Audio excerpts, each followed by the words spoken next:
자, 여러분 반갑습니다. 이제 문학의 숲 222회로 저희가 이제 김초엽 작가, 우리가 빛의 속도로 갈 수 없다는이라는 SF 소설 집입니다. 그 단편집들이고요. 요것을 이번에 한번 하게 되었습니다. SF의 세계가, 그리고 우리가 살고 있는 세계가 어떤지 그런 것들에 대해서 한번 이야기를 나눠 보겠습니다.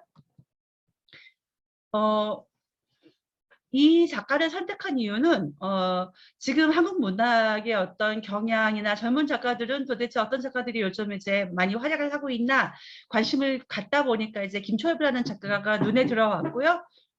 그리고 이제 SF 이제 사이언스 픽션이라고 하죠. 우리가 옛날에는 이제 공상과학 소설 그랬는데, 이 공상과학이라는 말이 일본, 우리가 뭐 많이 그랬지만은 과거에는 일본 말을 번역하다 보니까 이제 공상과학이라는 말을 이제 썼는데, 공상과학 소설의 팬들은 그 단어를 굉장히 안 좋아한대요. 왜냐하면 아니 뭐 사이언스 픽션이지 그게 왜 이제 공상이냐, 공상이라는 것은 뭔가 좀 아주 현실적이지 않은 어떤 상상이라는 뜻으로 굉장히 제한적이기 때문에, 그래서 요즘에는 그 단어를 별로 안 쓴다고 합니다. 그래서 저희는 그냥 사이언스 픽션에서 과학소설 혹은 뭐 이렇게 하면 좋을 것 같고요. 저는 두 작품을 중심으로 보고, 또 우리 이따가 제가 하고 나서 이지민 선생님이 작품의 표제작이랑 두 작품을 하겠습니다.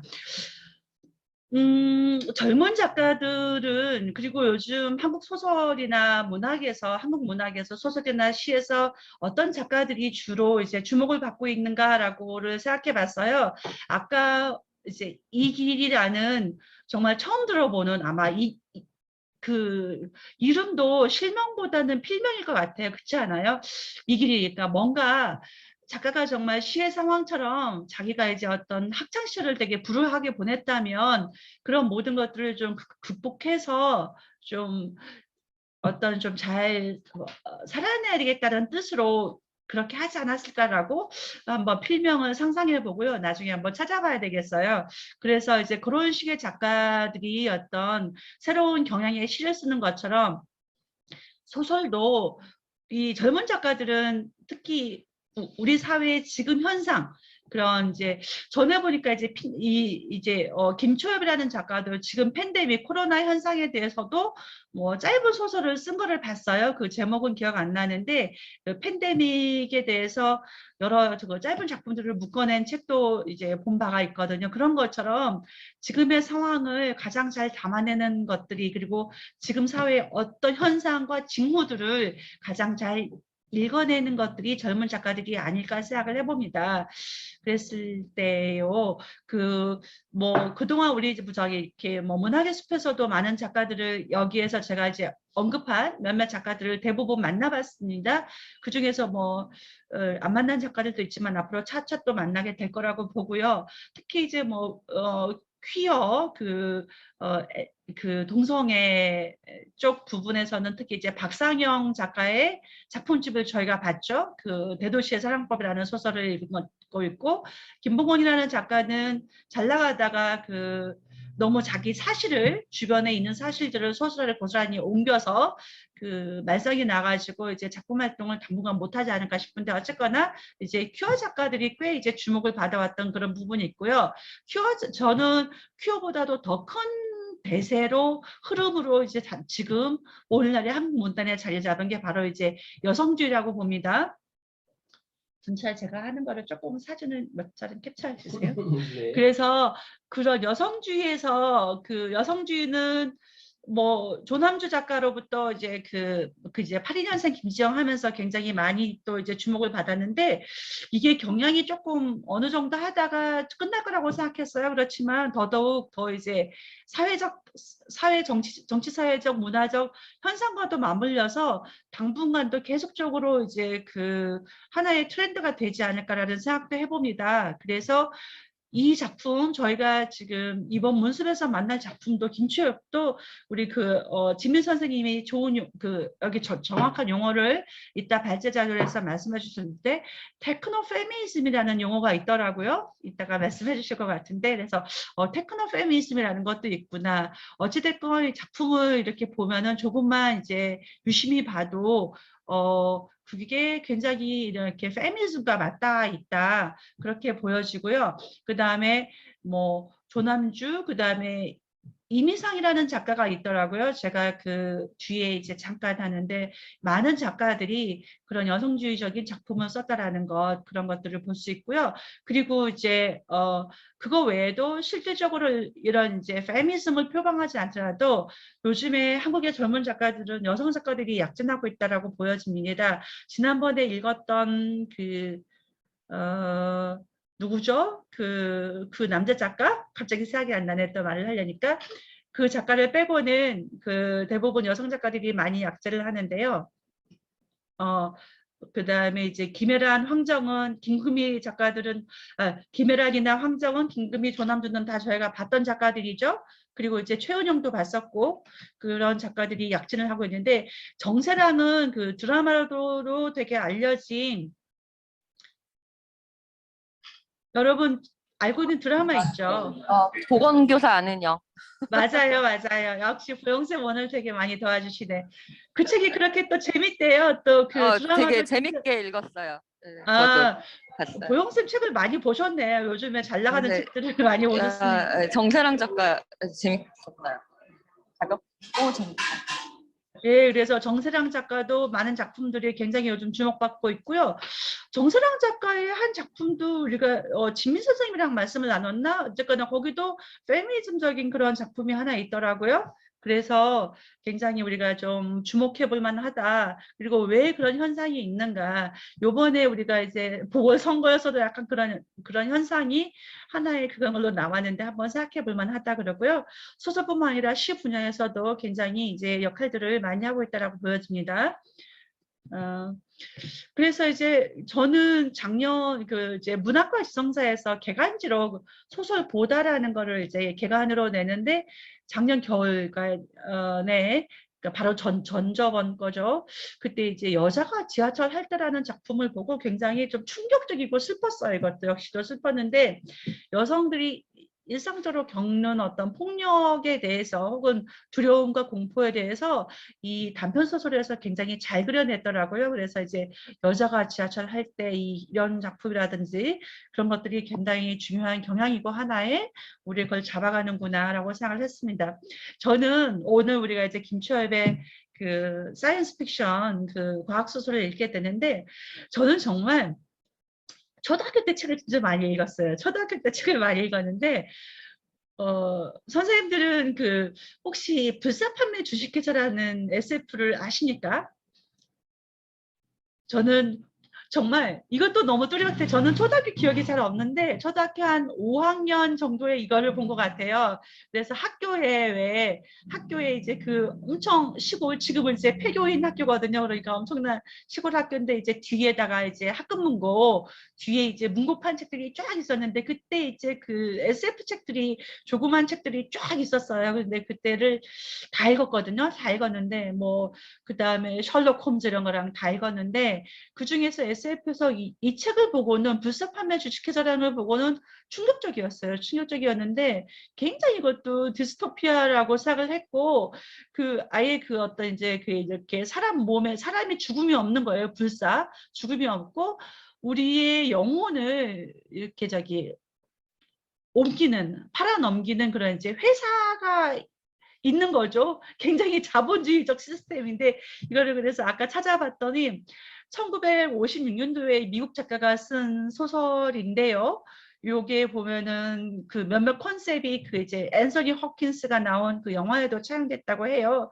그래서 어, 굉장히 어찌 보면은 자본주의의 첨단에 있는 어떤 미국 사회에서 나올 수 있는 그런 소설이 아니었나라고 생각하고 아마 여러분들도 나중에 기회가 되면 이 불사 판매 주식회사를 저도 이제 초등학교 5학년 때 봤으니까 이제 몇십 년이 지나서 다시 한번 이 책을 한번 읽어볼까 싶은 마음도 이번 기회에 들었습니다. 재밌었고요. 저는 제 발제에서는 저희가 봤던 몇 가지 SF와 문학과 제가 좋아하는 영화들을 살짝 스케치하면서 한번 넘어가 볼게요. 우리가 이제 그때 이제 곡감 선생님이 너무 멋지게 발제해준 멋진 신세계, 그 이제 템페스트에서 나온 문구로 해서 브레이브 뉴 월드 요 제목으로 해서 이거는 뭐 동서고금을 막론하고 굉장히 잘 알려진 고전이죠. 이 올더스 헉슬리가 1932년도에 쓴 책입니다. 이거를 보면은 1932년도에 영국 작가가 이제 이거를 썼을 때 그때 그 영국 사회를 보면서 이렇게 멋진 신세계를 구상을 했다라는 게 굉장히 우리가 생각해 볼 만하고요. 여기서는 멋진 신세계는 그야말로 모든 어떤 이제 유전자 복제가 가능하고 인공수정이 돼서 사람도 자동차처럼 공장식 대량 생산이 가능하고 계급사회로 되어 있죠. 근데 뭐든지 그 계급사회로 하면 사실은 굉장히 통제사회라는 것은 이게 겉으로는 이제 그 멋져 보여도 그 안에 있는 구성원들은 일단은 고통스럽죠. 어찌됐건 전체주의적 사회를 그리고 있습니다. 그래서 이 책이 주는 반향이 굉장히 컸다라고 보고요. 요거에 대해서 지금도 많이 변주되어서 많이 이제 회자되고 있는 책이 아닌가라고 생각합니다. 한번 이제 복습 삼아 봤고요. 저희가 이제 문수비 다음 책이 이제 또 우리가 문수비 사랑하는 가주오 이식으로입니다. 이 작가는 일본계 영국 작가이고요. 그 꾸준히 책을 내고 이제 그 다음에 몇 년 전에 이제 노벨 문학상을 받을 만큼 문학상을 인정받은 작가죠. 그 중에서 문숲에서도 했던 책인데 이제 나를 보내지 마라는 책은 이거는 보면서 굉장히 이것도 좋은 책들은 참 마음에 이제 그 깊이 와닿는 것 같아요. 그래서 나를 보내지만 다들 보셨죠? 대체로 우리 목사님은 아직 이 책을 못 만나셨을까 싶은데요. 이 책은 정말로 꼭 볼만한 책입니다. 그래서 그 클론이 아예 거기는 여기서는 책 속의 배경은 오히려 미래가 아니고 1950년대, 60년대였나? 제가 정확히 기억이 안 납니다만 그때 이제 영국의 어느 지역이에요. 어느 지역에는 아예 클론들만 살아가는 학교가 있는 거예요. 그래서 이 클론들은 그 아예 그 인간들을 위해서 그러니까 조은미가 돈이 많은 인간이에요. 조은미가 그래서 조은미가 아무래도 앞으로 이제 생로병사를 겪을 거잖아요. 제가 뭐 어느 날 자기 이렇게 뭐 신장이나 위장이 약해지거나 그렇게 했을 때 저를 가지고 저의 클론은 어디다 만들어 놨어요.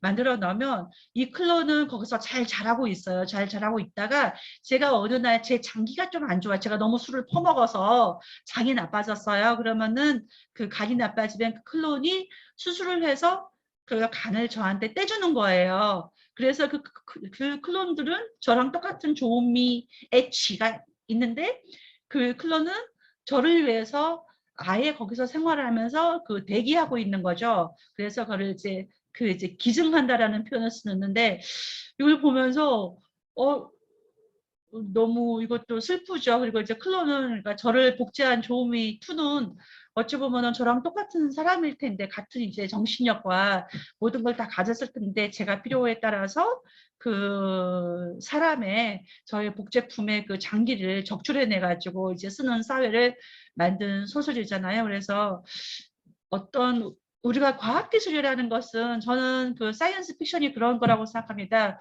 과학기술이라는 것이 어떤 과학기술의 어떤 이제 윤리 그런 것들이 개입되지 않는다면 굉장히 어떤 이제 아주 무시무시한 결과를 가져올 수 있을 것이다라고 생각을 하고 그런 것들에 대해서 끝없이 경고하고 그런 사회로 가지 말아야 된다라고 말하는 것이 또 작가들의 책무가 아닌가라고 생각을 해봅니다.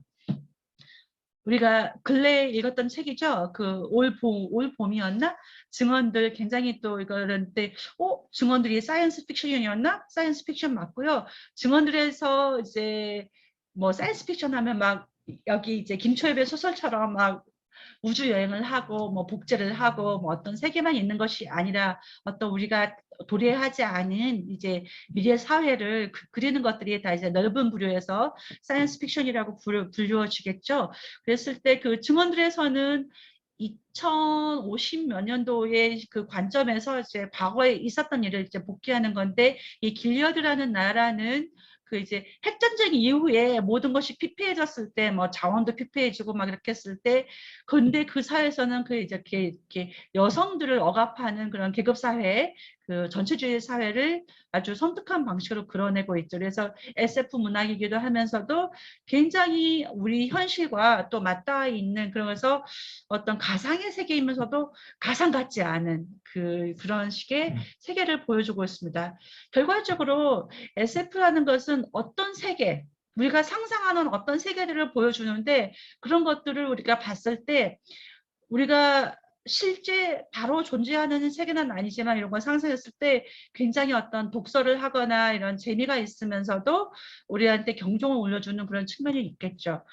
저는 이 블레이드 러너라는 영화를 좀 말을 하고 싶은데요. 블레이드 러너가 이제 그 리들리 스콧이라고, 이 감독도 굉장히 이제 유명한 감독이죠. 블레이드 러너는 다 보셨나요? 보신 분? 이 영화? 아, 역시 지민쌤 보셨고, 우리 한강희 목사님은 이 영화 안 보셨구나. 이 영화는 보니까 몇 년 전에 또 저기 이렇게 리메이크가 됐더라고요. 그래서 저는 이제 리메이크된 버전은 못 봤는데, 이 영화는 SF 영화 중에서 고전 중에 고전입니다. 고전 중에 고전이고, 그 감독도 굉장히 잘 만드는 감독이죠. 근데 보니까 저는 여기서 그 옛날에 AI 영화도 그 있었던 것 같은데, 그런 영화들에서 많이 보면은 자기가 AI거나 클론인데, 그리고 앞에서 그 가즈오의 소설도 보면은 그 이제 클론인데도 불구하고 자기가 사람이라, 그러니까 클론 중에서도 혹은 AI 중에서도 사람과 똑같은 감정을 갖거나 혹은 자기가 사람이라고 착각하는 경우가 있는 거죠. 그런 게 되게 딜레마를 가져오게 되고, 과연 인간이란 무엇인가, 인간성이란 무엇인가, 그런 것들에 대해서 생각하지 않을 수 없게 되는 것 같아요. 그래서 역시도 과학 윤리에 대한 부분에 맞닿아 있는데, 그 블레이드 러너가 그래서 이걸 보면서도 굉장히 자기가 복제인간임을 모르는 레이첼이라는 인물이 나옵니다. 이런 걸 보면서도 굉장히 좀 많이 생각을 하게 되는 것 같아요. 그래서 아니 어쩌다가 이제 복제인간들을 너무 사람과 똑같이 거의 99% 혹은 100처럼 똑같이 만들었을 때 그때의 문제는 어떤 것인가라는 생각을 하지 않을 수가 없죠. 그리고 이거는 보니까 안드로이드는 전기양을 꿈을 꾸는가라는 그 원작이 있습니다. 그래서 원작은 전에 지우가 이거를 고등학생 때 이 책을 찾아서 읽는 걸 봤는데, 저도 한번 이 책도 한번 기회가 되면 읽어봐야 되겠다라고 생각을 하고 있어요. 이거는 청소년 관람 불가의 영화인데요. 이 영화 보신 분 있으세요? 보신 분 있으면 손 한번 들어. 지민 선생님이 저랑 약간 취향이 좀 비슷한가요? 이 영화 굉장하죠? 그때 봤을 때는 되게 인상적이었는데 스토리는 지금 많이 잊혀져서 기억은 잘 안 나는 것 같아요. 굉장히 네, 독특한 영화였어요. 그때 아마 네. 보고 나서 은미랑 되게 이야기 많이 했던 것 같은데 되게 독특한 영화여가지고. 네, 맞습니다. 이것도 이제 사이언스 픽션, 이제 SF의 분류에 들어가는데, 여기는 설정이 정말 독특해요. 여기 감독이 워낙에 좀 특이한 세계를 구현하는 사람이긴 한데, 여기 랍스터에서는 진짜로 무서워요. 사랑하는 사람이 없으면, 특히 사랑은 퀴어나 이런 거 말도 안 되고요. 이성애적 사랑을 하지 않으면, 안 하면 잡아가요. 잡아가서 호텔에서 이제 가둔 상태에서 짝을 찾을 때까지, 근데 짝을 어느 정해진 날짜까지 못 찾으면은 동물로 변신을 시켜버려서 주인공이 그러면은 그 호텔에다가 이렇게 투숙하면서 이제 그걸 작성하거든요. 문진표를 작성하면서 거기서 당신이 만약에 사랑을 하는 거에 실패할 경우에 뭐가 되겠습니까라고 했을 때 그 주인공 남자가 지금 이렇게 여기 보시면 이제 영화 속에 가 나오죠. 화면이 나오는데, 남자가 저는 이렇게 뭐 랍스타가 되겠습니다라고 그렇게 얘기를 하는 게 나옵니다. 아무튼 그런 걸 보면서 영화도 굉장히 좀 세요. 영화가 세여가지고 좀 너무 비인간적으로 그려져가지고 사랑을 얘기하는데 너무 비인간적으로 그려져가지고 좀 보기에 부담스럽거나 거북할 수는 있는데 한번 또 기회가 되시면 이거를 꼭 보시면 좋겠다라고 추천을 해드립니다. 저는 그때 우리 애가 고등학교 때 이거를 보길래 조금 걱정하던 그런 기억이 또 새록새록 떠오릅니다. 자, 이제 제가 좀 앞부분에 좀 이런 배경 설명이나 이런 것들을 저의 어떤 사담을 많이 좀 늘어놨고요. 김치엽 작가는 93년생입니다. 93년생이라서 제가 결혼을 좀 더 빨리 했다면 딸 같은 나이죠. 그런 나이고요. 우리 지우가 99년생이니까 이제 93년생의 젊은 작가고요. 저랑 공통점이 있어요. 저처럼 이제 화학을 공부했습니다. 화학. 저도 화학과 출신이거든요. 그래서 좀 화학 기술이 좀 익숙한 듯, 익숙하지 않은 듯 되게 반가웠습니다. 그래서 저기 이제 포스텍 우리 예전에는 포항공대라 불렀는데 그렇죠? 이제 포스텍 화학과에서 생화학까지 공부를 했는데 이런 배경이 지금 소설들을 작품을 좀 자연스럽게 억지스럽지 않게 쓸 수 있는 그런 것일까 생각하고요.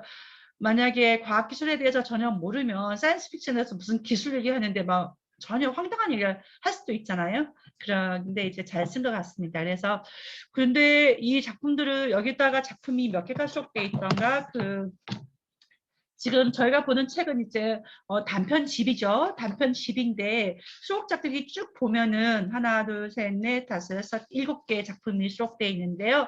7개 작품을 수록돼 보면은 여러분들은 어떤 공통점을 느끼셨어요?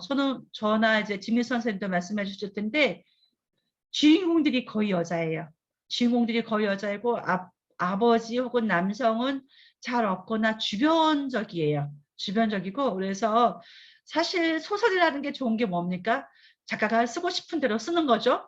그리고 자기가 이제 구현하고 싶은 것을 구현하는 건데 어떤 여성들의 어떤 세계를 그렸다라는 것이 굉장히 또 독특하고요. 특히 가족만 봐도 저도 아직 못 읽어본 책입니다만 작년인가 재작년에 굉장히 또 인기 있던 우리나라 책 중에서 비정상 가족인가? 뭐 그런 책이 있었는데 가족이라는 것이 우리가 보통 이제 이성의 아까 앞서 설명드린 이렇게 뭐 랍스터처럼 이성으로만 이루어진 게 아니라 뭐 한부모 가정도 있을 수 있고 동성애 가족도 있을 수 있고 뭐 여러 가지가 있을 수 있겠죠. 근데 김초엽의 작품에 보면은 이제 아예 여성들로만 만들어진 가족도 나옵니다. 그리고 또 심지어 엄마 아빠랑 같이 있더라도 이제 엄마와 딸의 관계가 굉장히 이제 집중돼서 하고요.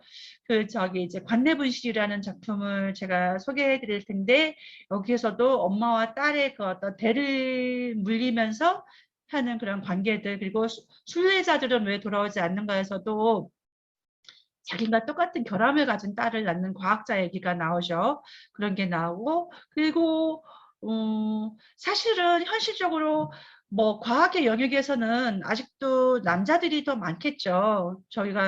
저희도 뭐 대학 다닐 때도 봐도 이제 공대나 이과 쪽은 남학생들이 많고 제가 다녔던 서강대에서도 이제 이과대학에는 남학생들이 아무래도 압도적으로 많았는데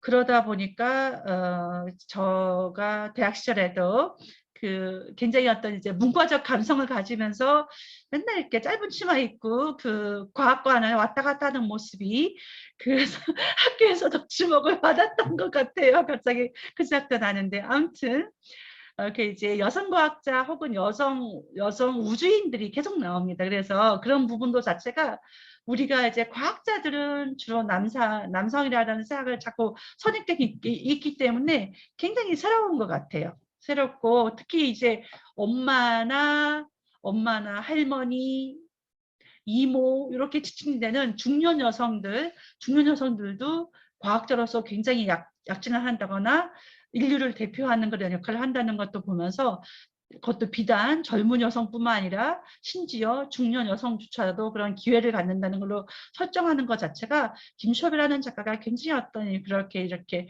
여성의 잠재성이나 그런 것들에 대해서 고민을 많이 했구나라고 생각을 해보게 됩니다. 그리고 굉장히 이거는 좋은 것 같아요. 제가 며칠 전에 우리나라 장애인의 날이어서 장애에 대한 어떤 그런 것들에 대해서 우리 또 이제 한강희 목사님 덕분에 장애에 대해서 생각을 해볼 수 있는 기회를 가졌고요. 이 김초엽 작품도 보면은 장애와 비장애가 뭐냐, 정상과 비정상이 뭐냐라는 그런 얘기를 합니다. 우리가 그 멋진 신세계에서도 보면은 그 인간 복제라거나 그런 이제 유전자 조작을 할 때, 그리고 우리가 지금은 아주 보편적으로 먹고 있는 그 GMO가 뭡니까? GMO라는 게 결과적으로 어떤 결함을 없애거나 혹은 어떤 특정한 어떤 그런 이제 유전자적 형질을 굉장히 강화시키는 게 그런 것들이죠. 그랬을 때 과연 그러면은, 그리고 저희가 이제 그 지금도 뭐 아이를 가졌을 때 장애 검사들을 하잖아요. 장애 검사들을 그 임신 초기에 하죠. 지금도. 그랬을 때 그거에 대해서 장애를 확인하면 어떻게 합니까? 판단을 하겠죠. 그 태아를 낳을 것인가 말 것인가를 임신 초기에는 판단도 한다고 생각합니다. 그게 뭐 맞는가 안 맞는가를 떠나서. 그런데 김초엽의 소설을 보면 그러면은 장애를 가진다는 것이 문제냐, 또는 이제 지구라는 곳에서는, 우리가 살고 있는 문명사회에 사는 것은 장애를 가지면은 완전히 열등하고 뭔가 아주 멸시를 당하거나 또는 동정을 받게 되죠. 그랬을 때 그 한 작품에서는 그 이제 순례자 그 작품에서는 보면은 아예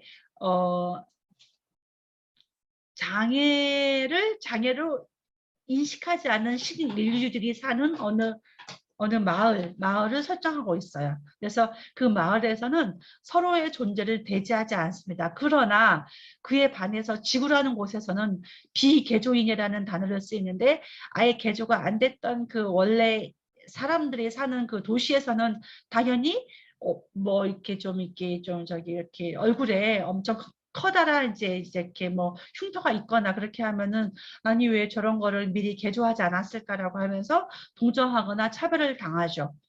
그런 것 같아요. 사실은 우리가 이제 요즘에는 뭐 곱추 뭐 그런 단어를 쓰는데, 뭐 그런 단어도 사실은 조금 좀 적절치 않죠. 좀 멸시가 있었는데, 근데 잘 안 보이죠. 아예 저희 한국 사회에서는 저는 그렇게 생각해요. 장애인들은 아예 못 다니기도 하고, 아예 그런 장애를 가지면 워낙에 이제 따가운 시선 때문에 아예 못 다니는 것 같아요. 그런 부분들도 한번 생각해 볼 수가 있고요.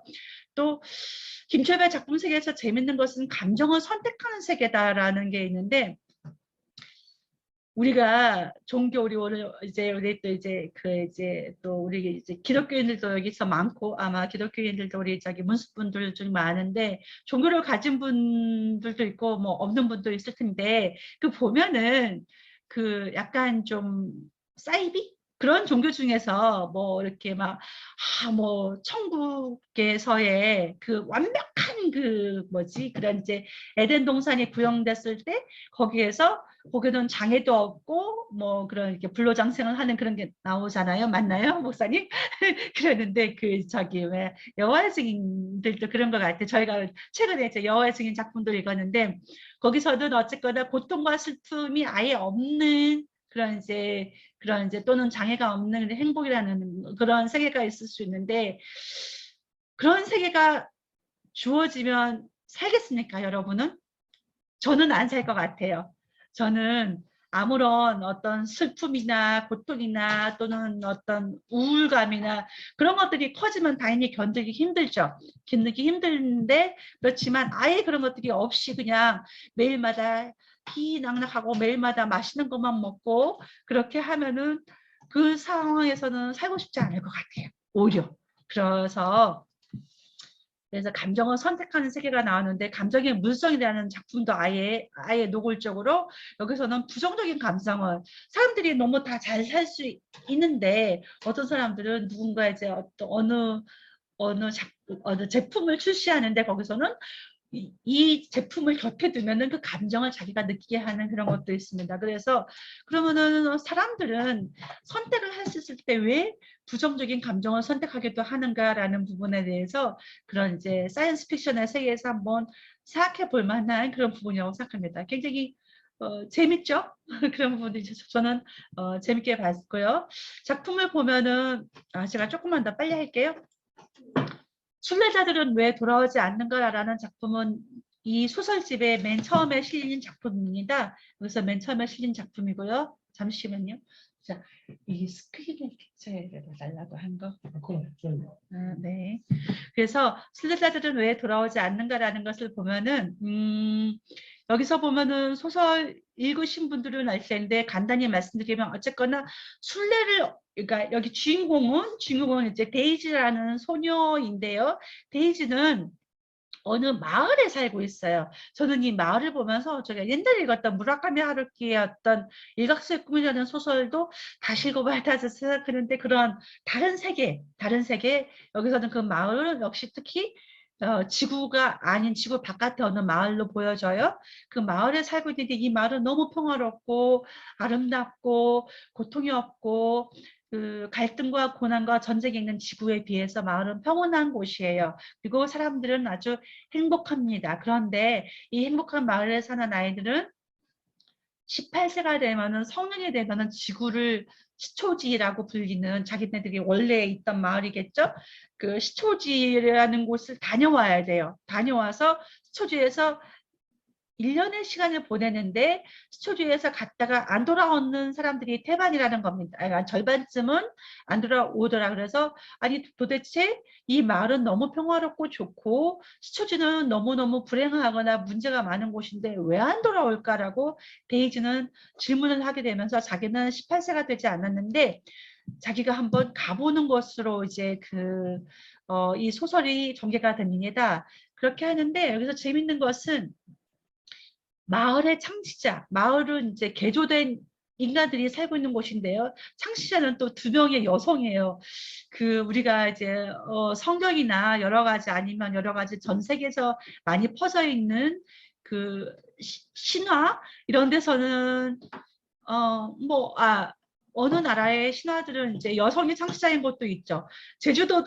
제주도는 굉장히 어떤 모계가 강한 부분도 있기 때문에 제주도의 어떤 창시자까지는 아니고 설문대 할망이 굉장히 지금 생각해보니까 설문대 할망이라는 아주 거대한 거인 여성이 또 이제 중요하겠는데요.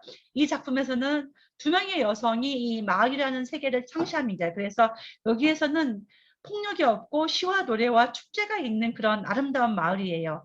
여기에서 이게 창시가 됐는데 이제 과학자가 이제 창시를 한 거죠, 맨 처음에. 그런데 어쨌거나 여기서는 그래서 아까 말씀드린 것처럼 장애라는 것도 장애가 있어도 그거를 사람들이 장애로 느끼지 않아요. 그렇지만 원래 시초지인 지구에 있는 도시로 가면은 그 도시에서는 데이지의 장애가 이제 인식이 되고 그 순간부터 차별을 받게 되는 거죠. 그래서 마을 창시자는 왜 장애나 혹은 그런 결함이 인식이 안 되는 혹은 그런 곳들을 만들었을까라고 생각을 한번 해보게 됩니다. 마을 창시자가 이렇게 릴리 다우드나라는 이름으로 불리는데 다른 이름으로는 이렇게 디엔이라는 이름을 불러서 디엔이 뭔가 무슨 뜻이 있나 찾아봤거든요. 타노스소더라고요. 제가 화학과라고 말씀드렸죠. 그랬을 때 여기서의 주제는 그럼 장애가 없는 완벽한 인간은 과연 그것이 이제 아름다운가 또는 장애를 지녔을 때 아까 제가 이제 요즘에도 뭐 태아에 대해서 장애 검사를 한다 했잖아요. 되게 비싸죠. 검사하는 것도. 그러면은 근데 여기서의 소설에서는 이 세를 창시한 위대하신 이제 창시자조차도 자기의 결함이 반복되지 않기 위해서 이 세계를 만들었지만 정작 자기가 딸을 낳았는데 결함이 있는 거예요. 그런데 그거를 이제 배아를 초기에 없애버릴 배아는 뭐 그렇게 어떤 인간이라고 할 수가 없잖아요. 그러니까 배아를 없앨 수도 있음에도 불구하고 이 주인공은 없애지 않고 그 결함 있는 딸을 그대로 낳았습니다. 그랬을 때 그래서 그 딸은 나중에 생각하죠.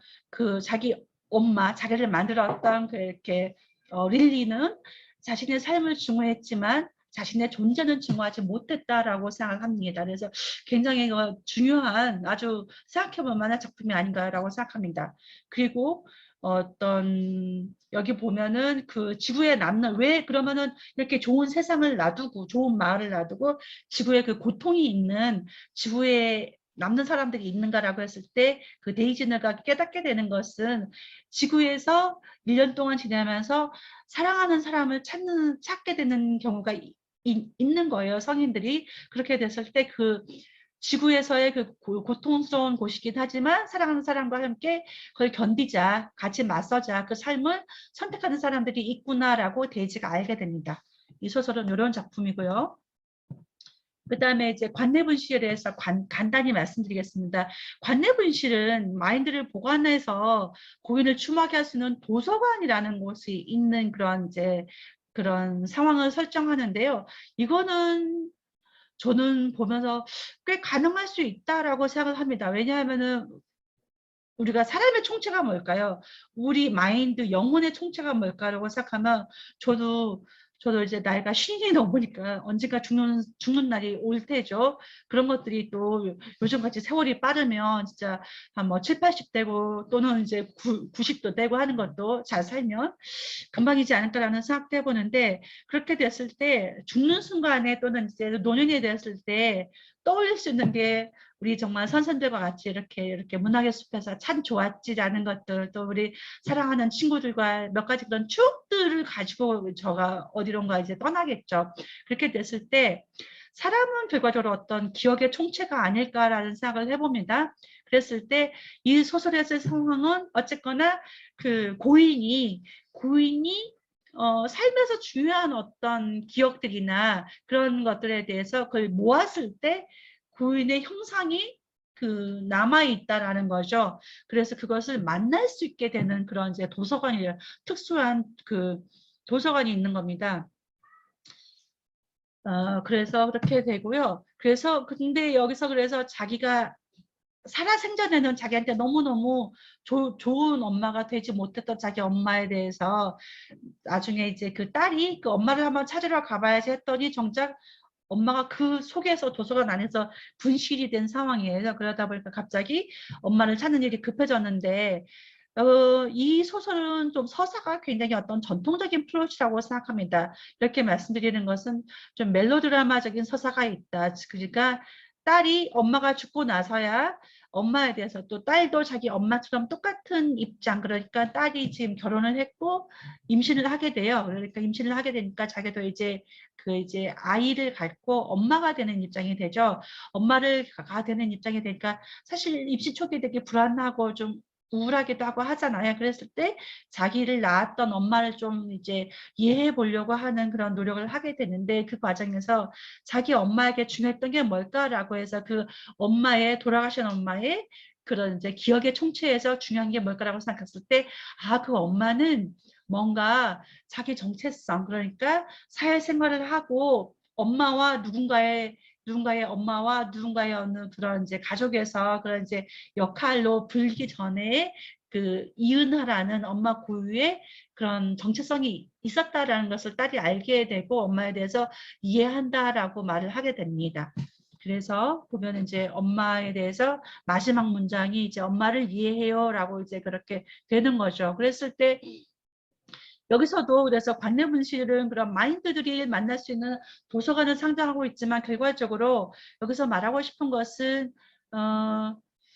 어떤 이제 여성이 살아가면서 여성의 정체성이라는 것을 갖지 못하고 혹은 그 어떤 이제 이미 살고 있는 세계에서도 그 세계에서 이미 그 자체로 존재가 분실되어서 살아가는 많은 여성들에 대해서 김초엽이라는 이 젊은 여성 작가가 말하고 싶지 않았나 그렇게 생각합니다. 그래서 여기서는 자기 이제 아버지에 대해서는 아주 부정적으로 그려지면서도 심지어는 조금 충격적이었어요. 아마 요즘 젊은 딸들도 그렇게 한대요. 요즘 딸들도 저는 저기 페이스북 친구가 그렇게 말하는 걸 봤는데 그 딸이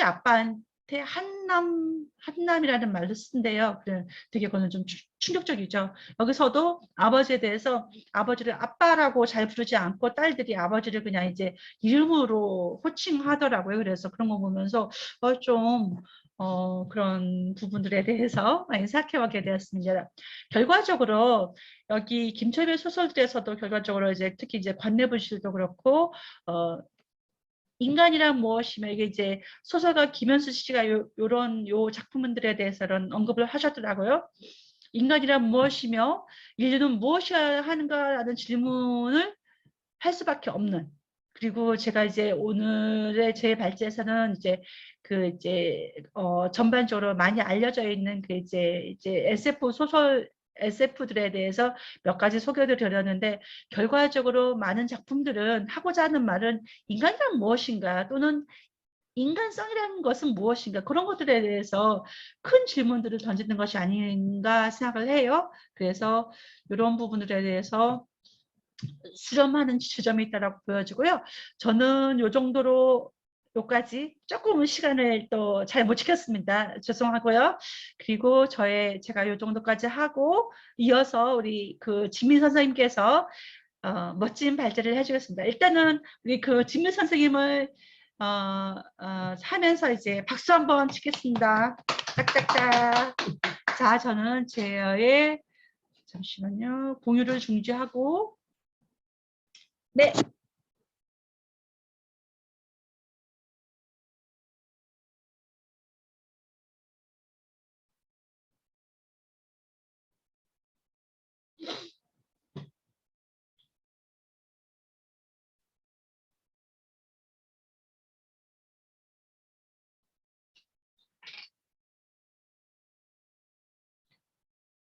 음소거를 네. 되어 있네요. 네, 그 푸는 방법을 자 다시 할게요.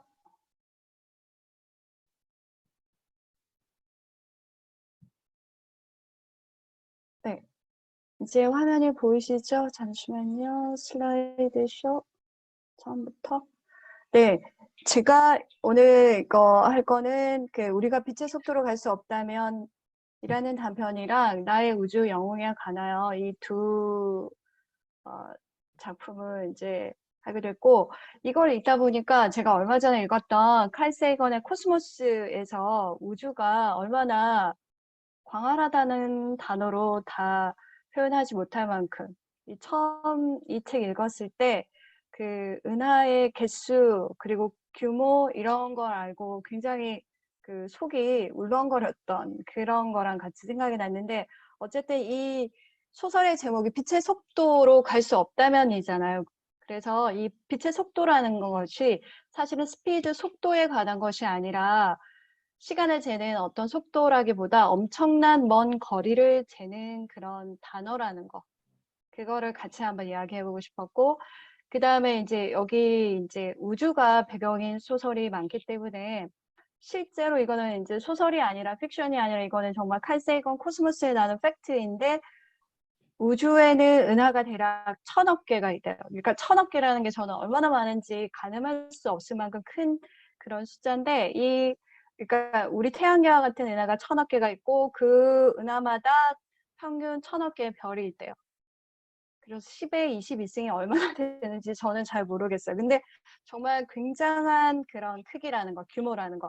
다시 말하면 어떤 공간의 확장이고 우주의 확장인데, 우리는 지금 다 지구에 살고 있잖아요. 근데 김초엽 소설에서 다루는 그런 몇몇 단편에서의 공간이 지금 이 우주를 그러니까 지구를 벗어나서 어마어마하게 공간이 확장되는 그런 개념인데, 그래도 다루는 이야기는 인간의 이야기라는 거. 그 점이 되게 흥미로웠어요.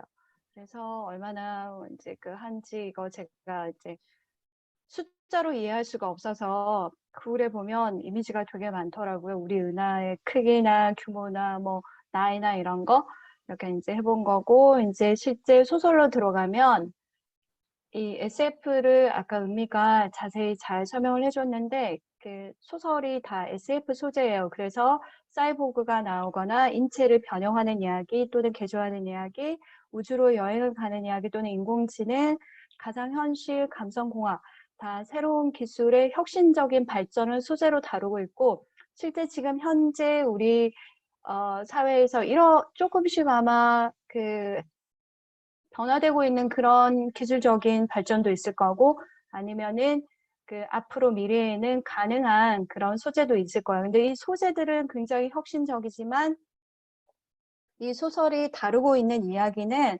인간적인 감정과 정서를 전달하고 있다는 거. 그래서 제가 얼마 전에 마그릿 애트우드 시녀 이야기를 할 때 디스토피아 이야기, 그게 디스토피아여서 찾아봤었는데 왜 작가들은 이런 SF 소재를 다룰까에 대해서 한번 찾아봤었어요. SF라는 게 지금 현재 현실에서 일어나고 있는 시간이나 공간은 아니고 상상, 정말 그 사이언스 픽션의 세계를 정말 다루는 거잖아요. 그러니까 소설이라는 게 픽션이기도 하지만 이 SF는 나아가서 정말 상상의 그 시간과 상상의 공간에서 일어나는 일들인데 그런 시간과 공간을 소재로 하는 이유가 실제 지금 현실의 인간적인 감정이나 정서 또는 사람의 이야기, 인간의 이야기를 더 자세히 다루기 위해서 이런 소재를 활용한다고 제가 읽었어요. 그래서 그 말이 맞겠구나 그런 생각이 들었고 김초엽도 이런 SF 소재를 다루고 있지만 실제 그 소재는 SF적이지만 주제는 인간적인 감정과 정서 아니면 현실의 어떤 모습을 다루고 있는 것 같았어요. 그리고 제가 오늘 하는 거는 그 신성환의 확장된 마음과 인간 기술의 올바른 연합이라는 그 논문에서 되게 아이디어를 많이 땄고 그 인용이나 이런 것도 많이 했어요. 그래서 이 논문을 많이 참고했다는 거.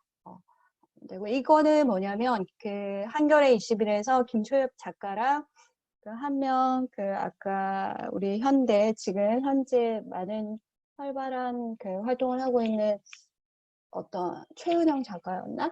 아무튼 두 작가의 인터뷰에 나와 있던 부분이에요. 그러니까 핵심 내용은 뭐냐면 그 김초엽 작가가 포항공대 석사, 생화학 석사, 그러니까 공대생이었잖아요. 그래서 저도 공대생이어서 이런 SF 소재를 다뤘나라고 생각했는데 그 작가가 직접 말하기로는 이 SF 소설 소재를 얻는데 특별히 자기 전공이 도움되지는 않았대요.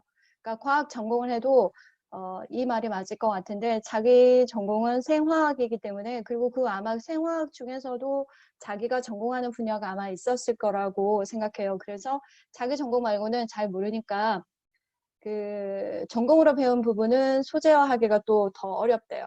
그래서 애매하게 알 때는 소재를 쓸 수 있지만 잘 알면은 또 얼마나 말이 안 되는지 쉽게 생각나기 때문에 난감해진대요. 근데 이 자기 전공과 굳이 그래도 SF 소재를 다루는 그 자기 작품 활동과 연관시켜 보면 과학자들이 행동하는 모습이나 논리 전개 같은 부분에서는 이제 좀 영향이 있을 거라고 그렇게 인터뷰한 그런 내용이고 이제 작품으로 들어가면 이게 이제 우리가 빛의 속도로 갈 수 없다면이 이 소설 단편집 소설의 전체 제목이기도 하지만 이 대표 단편인 것 같아요. 이게 우리가 빛의 속도로 갈 수 없다면 그러면 이제 이 단편으로 들어가 보면 우주 여행 이야기도 나오고 인체를 개조하는 것, 딥프리징 그 기술도 나오고, 그러니까 실제로 지금 일어나고 있지 않은 상상력의 그런 상상력으로 이루어진 이야기지만 여기서도 여전히 결핍이나 소외, 지금 인간 현실에서 볼 수 있는 그런 결핍이나 소외를 보여준다는 점이 이 글의 주제인 것 같았어요.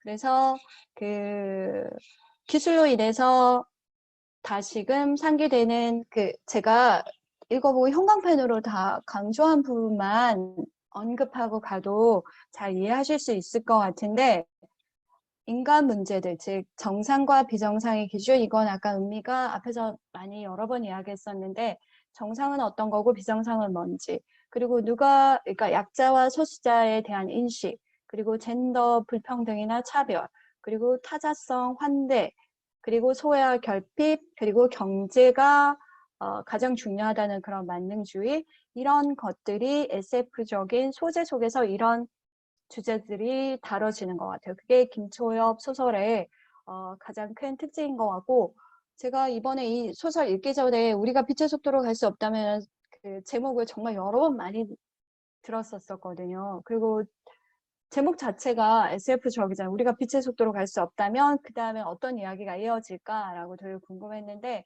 이번 문습 계기로 이제 읽게 됐고, 그리고 이 말이 가장 이 작가가 이 소설들에서 하고 싶었던 이야기겠구나 하고 공감했는데, 실제 이 김초엽 작가가 이런 SF 소재로 이런 이야기를 다룬 이유는 어디서 어느 시대를 살아가든 서로를 이해하려는 일을 포기하지 않고 싶다. 그래서 아마 이런 소설, 다양한 그 SF 소재로 쓰는 것 같아요. 그래서 그럴 수 있겠다. 저도 동감을 했고, 이것도 작가 인터뷰에 나오는 그런 내용이에요.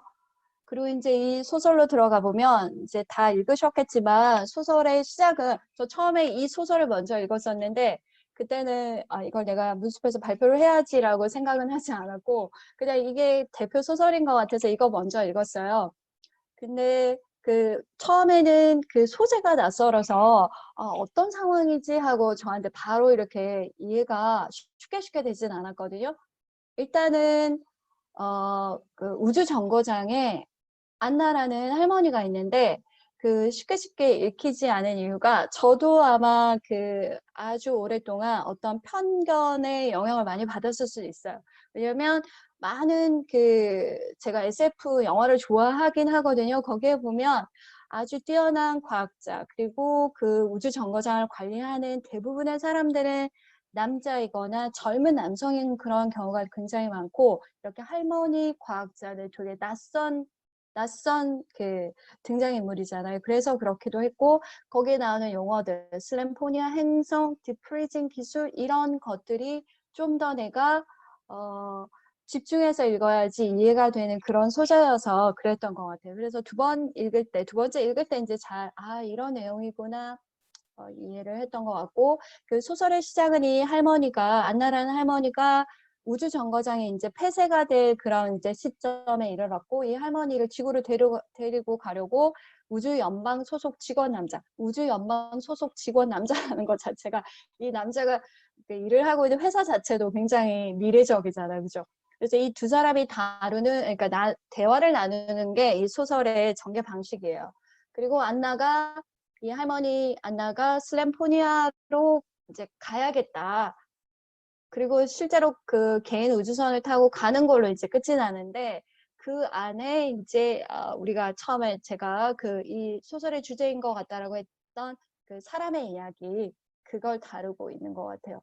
그리고 여기에 보면 이 할머니가 100살이 아마 넘었을 거예요. 한 150살, 200살, 정확하게 몇 살인지 잘 몰라요. 이 직원도 잘 이해할 수 없고, 그 이유는 뭐냐면 인체를 냉동하는 디프리징 분야에서 이 할머니가 굉장히 뛰어난 그런 과학자였기 때문에 자기가 연구한 기술을 가지고 계속 잠을 자고 깨어나고 이런 것들을 되게 반복하고 있고, 그런 반복을 하는 이유는 남편에게 돌아가기 위해서, 가족들에게 돌아가기 위해서예요. 슬램포니아로 돌아가기 위해서인데, 가지 못하는 이유는 거기로 가는 우주선이 다 폐쇄됐기 때문에.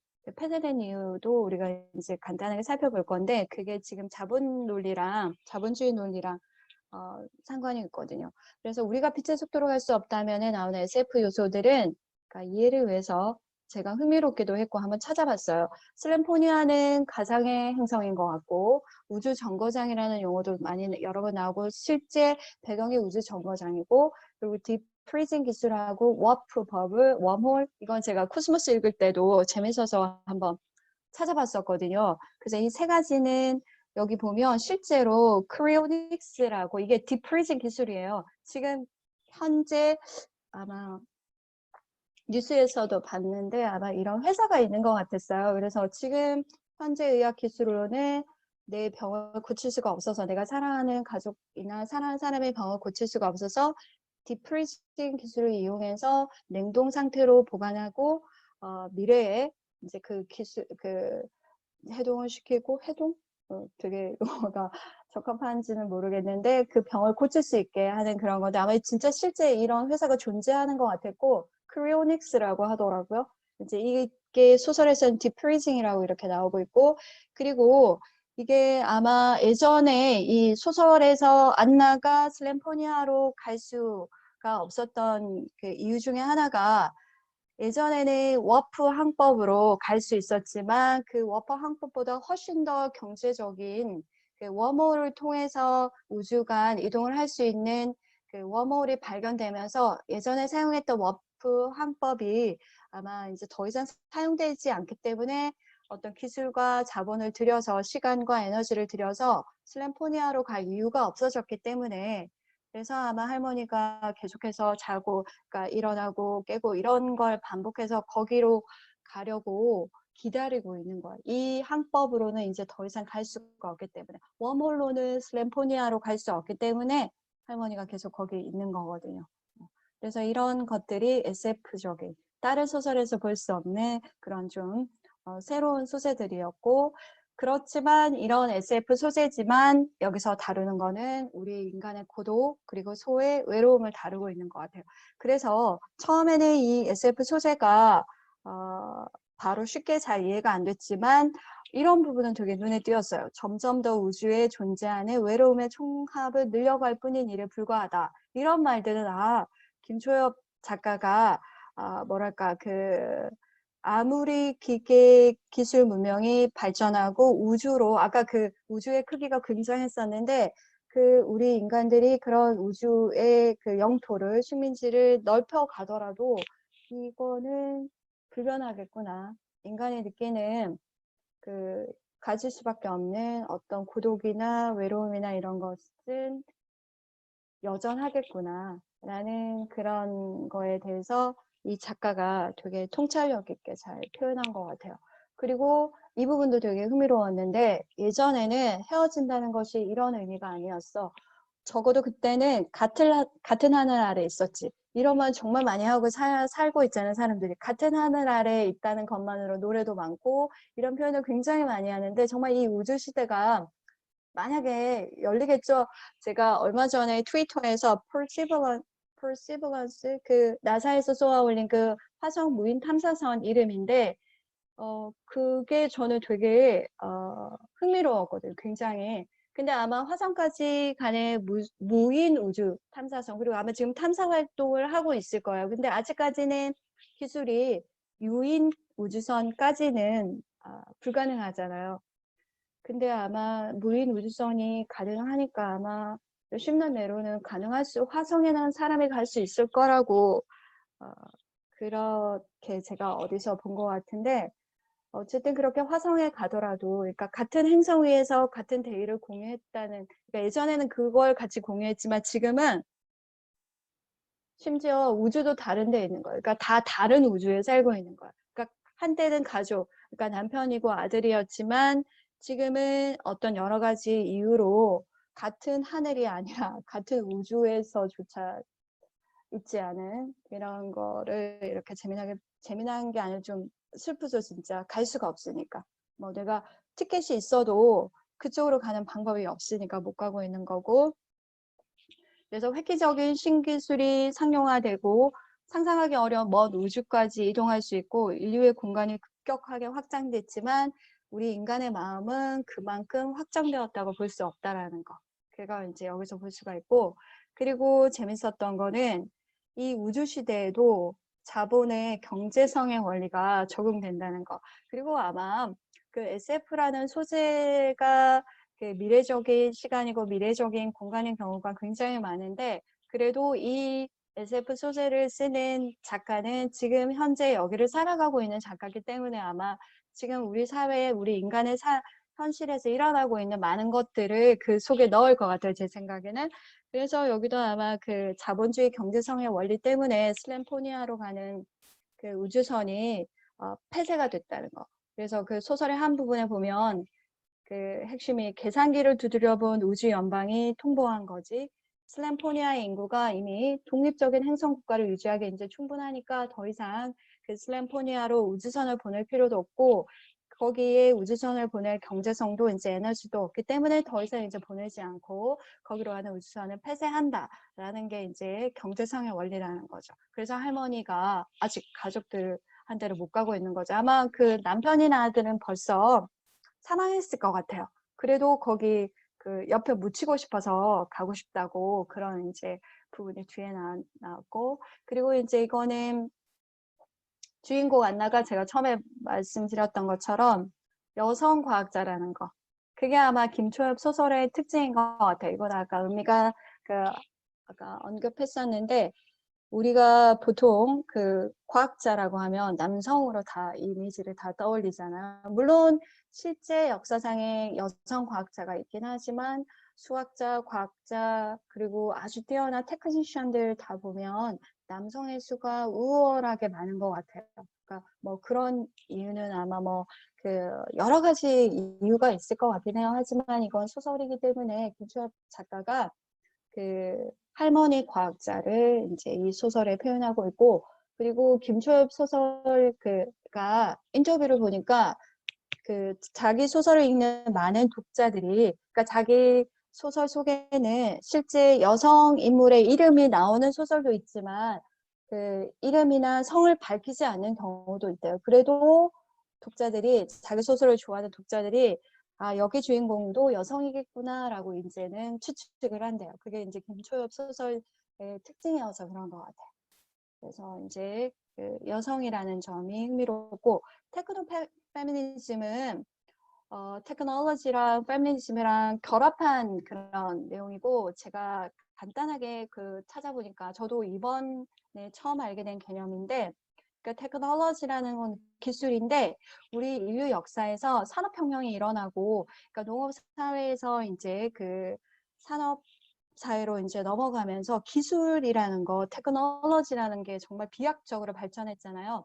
그러니까 예를 들면 그 미국의 그 목화 농장, 그러니까 영국의 산업혁명 처음 일어났을 때 영국의 면직 그 공장, 그 배를 짜는 그 공장, 면방직 공업이 되게 발전했었는데, 그 면방직에서 되게 중요한 게 뭐냐면 그 목화 씨를 빼내는 거거든. 그러니까 목화에서 그 씨를 이렇게 뽑아내는 기술이 되게 중요한데, 그런 커튼진이라고 하는데, 그거에서부터 그때 뭐 씨 뿌리는 기계, 그리고 그 다음에는 이제 바퀴가 달린 자동차, 전동차, 그리고 심지어 지금은 IT 기술까지 이 모든 그 테크놀로지 기술에 있어가지고 항상 중심에 있었던 그 이유는 남성이었던 것 같아요. 실제로 그런 분야에서 남성들이 되게 뛰어났고 두각을 나타냈고, 그 또 여성들이 만약 그렇게 하지 못한 이유는 여러 가지 이유가 있을 거라고 생각하거든요. 역사적으로, 사회적으로 뭐 여러 가지.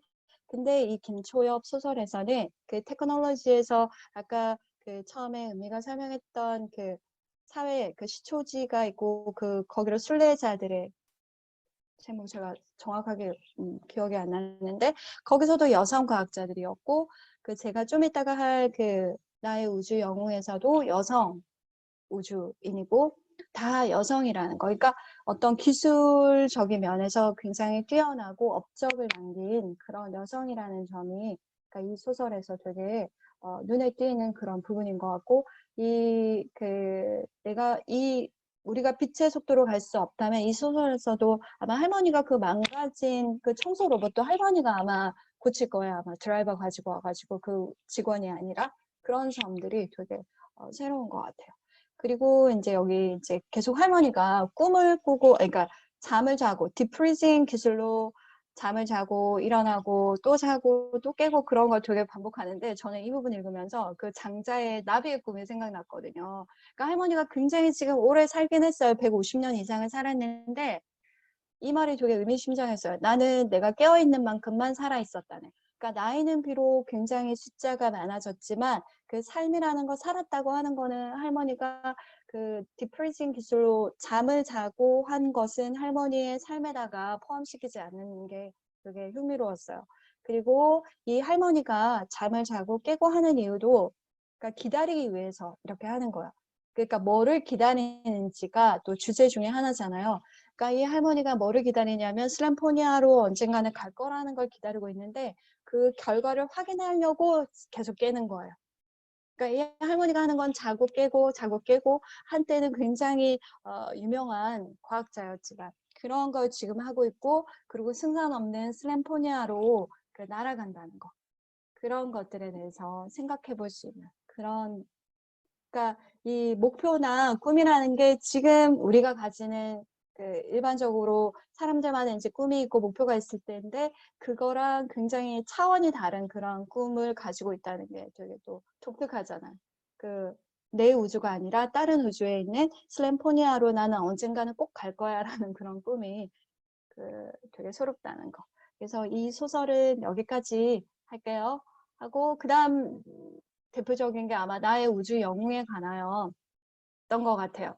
그래서 이제 처음에 이제 이 소설을 보면 주제가 마찬가지로 우주가 넓어지고 얼마나 이제 넓어지든 좁아지든 중요한 거는 우주 자체나 우주를 확장해가는 그런 기술이 아니라 거기서도 인간과 인간의 관계와 상호인식이 아주 중요하다는 거. 그게 김초엽 나의 우주 영웅에 관한 주제일 것 같다고 저도 그렇게 생각하고 아까 그 논문에서도 그렇게 말하고 있는 것 같고 저도 공감해요. 그리고 그 우주가 아무리 넓어지더라도 여전히 우리 인간이 가진 그런 문제점 그리고 인간 간의 관계 그런 상호인식은 별로 변함이 없고 그리고 이 소설 맨 마지막에서 그 우주가 별반 다르지 않았다는 거 그것도 되게 흥미로웠어요. 그래서 이제 이 소설로 구체적으로 들어가 보면 여기서의 주인공도 마찬가지로 여성이고 이 젊은 여성인 가윤이 우주 여행과 신체 개조를 경험하는 거예요. 이제 여기는 덧붙여서 신체 개조라는 개념이 나와요. 하고 이 우주 저편을 탐사하기 위해서 특별히 선발된 우주 비행사가 여성이라는 점. 되게 흥미롭고 그리고 시점은 지금 아마 미래 시기인 것 같아요. 화성 근처. 지금 이제 무인 우주선을 우리가 실제로 나사에서 화성에 보내고 있잖아요.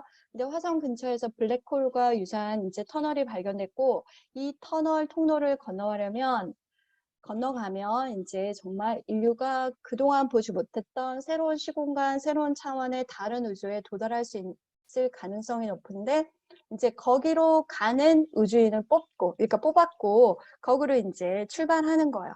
그러면 진짜 공간적으로 인류가 생각했던 그 우주라는 개념이 정말 극적으로 확장되는 그런 이제 시점을 다루고 있고 여기서 포스트 휴먼이라는 개념이 나오는데 우리가 문숲에서도 그 프랑켄슈타인을 한 적이 있어요. 그 프랑켄슈타인은 18세기 메리 셸리가 쓴 소설인데 휴먼이라는 건 인간인데 인간 다음에 올 그런 새로운 유형, 인간의 유형을 포스트 휴먼이라고 하는데 프랑켄슈타인도 그 포스트 휴먼은 이런 이제 픽션에서 아니면 SF 영화나 이런 소설이나 영화에서 존재하는 그런 인물 유형이고 여기에서도 포스트 휴먼이라고 볼 수가 있는 부분이 나오는데 뭐냐면 판트로피하고 사이보그 그라인딩 프로젝트가 이 소설 속에 나오잖아요. 나의 우주 영웅에 관하여. 이게 뭐냐면 제가 빨간색으로 표시를 했는데 그 새로운 우주로 가기 위해서는 그 블랙홀을 통과해야 되는데 통과하기 위해서는 지금 우리 인간이 가진 신체 조건으로는 통과가 어렵기 때문에 그 환경에 지금 인간의 신체를 맞추기 위해서 완전히 바꾸는 거야. 신체 조건을 바꿔야 되는데 그건 일종의 사이보그가 되는 거야. 로봇이 되는 거지. 그러니까 사이보그. 그래서 구체적으로 작가가 되게 설명을 잘 해놨더라고요. 제가 판트로피를 구글에 찾아봤는데 특별히 없었거든요. 제가 잘 못 찾았을 수도 있지만 근데 작가가 소설 속에 되게 설명을 잘했고 우리 몸을 이루는 체액을 나노 솔루션으로 이제 대체한 후에 인공장기를 부착하고 피부하고 혈관을 교체하는 방식인데 이렇게 하면 완전히 내가 아니라 완전히 다른 사람이 될 것 같아요. 그 뇌는 어떨지 모르겠는데 이렇게 완전한 개조가 이루어지면 원래 인체 성질은 완전히 사라지는 건 아니고 5분의 1 정도만 남고 나머지 5분의 4는 완전히 새로운 새로운 존재가 된다는 거. 그걸 이 소설에서 다루고 있어요. 그래서 지금 완전히 그 기능, 신체 기능 또는 그 몸의 기능이 업그레이드 되는 거잖아요. 그러니까 이것 때문에 이 처음에 나온 주인공인 가윤 말고 가윤의 진짜 우주 영웅인 그 이모가 그 바닷속으로 뛰어드는 선택을 하는데 그걸 이 완전히 다른 몸을 가진 존재랑 연결시켜서 이해할 수가 있어요. 그래서 조금 이따가 여기서 볼게요. 자, 그러면 여기서 이 소설에서 되게 재미난 거는 그 소설 속에도 나오는데 그 이모가 아니면 이 가윤이 인류를 대표하는 존재인지 그거에 대해서 생각해 보게 하는데 소설의 주인공들이 과학자들이 다 여성이기도 하지만 그리고 여기 그 이모 이름이 재경이거든요. 이 이모가 48살이에요. 48살이면 굉장히 많은 나이잖아요. 그죠? 그 일반적인 우주 비행사로서는 굉장히 많은 나이인 것 같은데 우주 비행사로 뽑혔어요. 그리고 이 이모는 그 신체에 전정기간 이상이라는 그런 건강 상태도 가지고 있었고 이미 한번 출산을 했기 때문에 임신과 출산을 경험하면 실제로 근육이나 뼈 밀도나 이런 것들이 상태가 나빠지잖아요. 그러니까 더 떨어지잖아요. 거기에다가 백인 남성이 아니라 동양인 여성이라는 점. 굉장히 그 소수자에 속하는 거죠. 마이너리티에 속하는 건데 속하는 그런 사람이라고 볼 수 있는데 그런 마이너리티에 속하는 재경이 인류를 대표하는 3명의 우주 비행사 중에 한 명으로 뽑혔다는 거. 그건 굉장히 이야기 생각해 볼 만한 그런 부분이고 그 다음에도 다시 가윤도 우주 비행사에 뽑히잖아요. 근데 이제 이번에는 공정한 선발을 위해 가지고 인공지능으로 스택마인드라는 그런 프로젝트를 통해 가지고 가장 공정한 방법으로 그 공정한 시스템으로 인류를 대표하는 우주 비행사를 뽑는데 가윤이 뽑힌 거예요. 근데 첫 번째 그 소설에 보면 걸림돌이 뭐냐면 이모가 있었는데 이모가 그 굉장히 많은 시간과 에너지와 비용을 들인 그 우주 비행, 우주선을 쏘아 올리는 거기 그날에 실제로 우주로 가지 않고 바다로 뛰어들어 버리잖아요. 그러니까 실패한 거죠. 그러니까 그 실패했던 이모가 가윤의 이모였기 때문에 문제가 됐었는데 자격이 없지 않은가라고 했는데 조금 더 들어가 보면 혈연 관계에 있는 이모가 아니라 그냥 그 엄마랑 굉장히 친했던 그 친구였다는 거. 그래서 뒤에서 이 가족 형태에 대해서 또 질문을 던져볼 수 있는 거예요. 우리가 생각하는 보통 가족의 형태는 남편, 그리고 부인, 그리고 아이들. 이 가족의 형태를 가장 보편적인 가족의 형태로 많은 사람들이 대다수 이렇게 생각하는데 이 소설에서는 그 보편적인 가족의 형태에서 벗어나서 혈연 관계라기보다는 친구 그리고 그 재경은 아마 비혼모였을 거예요. 그 우리나라도 그 일본 누구죠? 이름을 제가 그 일본 어떤 그 되게 이슈화 됐었잖아요. 그 슈퍼맨이 돌아왔다에도 나온다고 하던데 그 실제 그 정자를 기증받아가지고 엄마 혼자 아기를 낳고 키우는 실제로 그 여성의 이름이 생각이 안 나요. 제가 그런 일이 실제로 일어나고 있는데 이 소설 속의 가족도 그러니까 재경은 정말 비혼모로 딸을 낳았고 그리고 그 가윤의 엄마도 혼자서 애를 키우는 그런 엄마였고 그 두 엄마가 한 가족을 정말 가족처럼 사는 거예요. 그래서 그 실제 그 보편적인 가족의 형태라는 거, 어떤 게 정상적인 가족이고 어떤 게 비정상적인 가족인지에 대해서 생각해 보게 하는데 이 주제는 누가 정상인이고 누가 비정상인이고 누가 장애인이고 누가 비장애인인지를 구분하는 시선이랑 똑같은 것 같아요.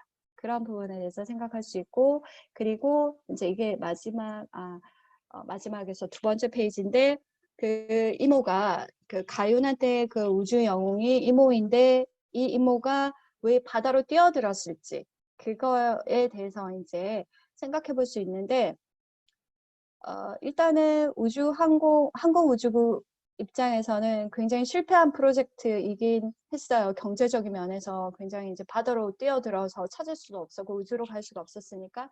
하지만 이 재경이라는 인물을 중심으로 보면 이 사람은 일단은 이런 말을 하는 게 소설에 나오거든요. 일단 인간은 하고 싶어요.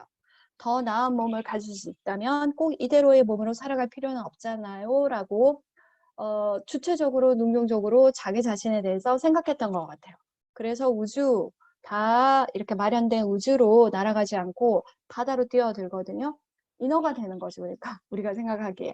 왜냐하면 지금 우리가 생각하는 그런 몸이 아니라 5분의 1만 지금의 몸이고 5분의 4는 완전히 새로운 그런 몸을 가지게 됐으니까 깊은 이제 지구 내부에서 가장 깊은 그 밑바닥인 바다, 심해로 이제 가는 거고 아마도 그러니까 우리가 추측하기에 근데 이 추측은 여러 방향으로 할 수 있을 것 같아요. 왜 바다로 갔는지는 해석이 분분할 수 있을 것 같은데 아마도 여성으로서 자신의 몸을 깊이 성찰하고 더 진화된 몸이 될 수 있는 가능성을 모색해서 꼭 다른 우주가 아니라 이 바다도 그 재경한테는 새로운 공간, 새로운 우주이지 않았을까 그렇게 해석해 볼 수도 있고 물론 다양한 해석을 할 수 있어요. 그건 우리가 소설을 읽는 어떤 자유로움이니까 이렇게 왜 바다로 갔을까라고 이제 또 한번 생각해 볼 수 있는 그런 부분이고 정말 마지막으로 재밌었던 거는 가장 소설의 마지막인데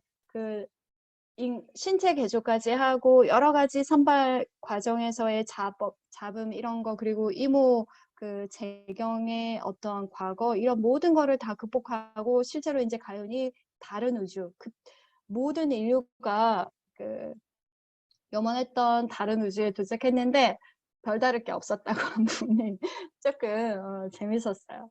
그래도 나중에 만약에 이제 언젠가 이게 소설의 가장 마지막 줄인 것 같은데 언젠가 자신의 우주 영웅을 다시 만난다면 그에게 우주 저편의 풍경이 그래도 꽤 멋졌다고 말해줄 것이다 라고 이렇게 이제 마무리하고 있는데 목숨을 걸고 올 만큼 대단한 광경은 아니었다라는 거. 하지만 가요는 이 우주에 와야만 했다. 이 우주를 보고 싶었다. 그래서 그 마무리가 되게 재밌었어요.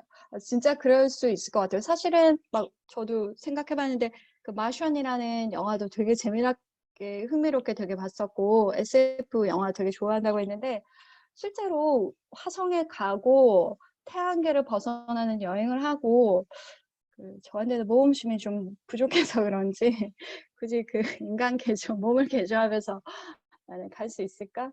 그리고 진짜 가고 싶을까? 이런 생각도 했었어요. 제 발표는 여기까지 하겠습니다.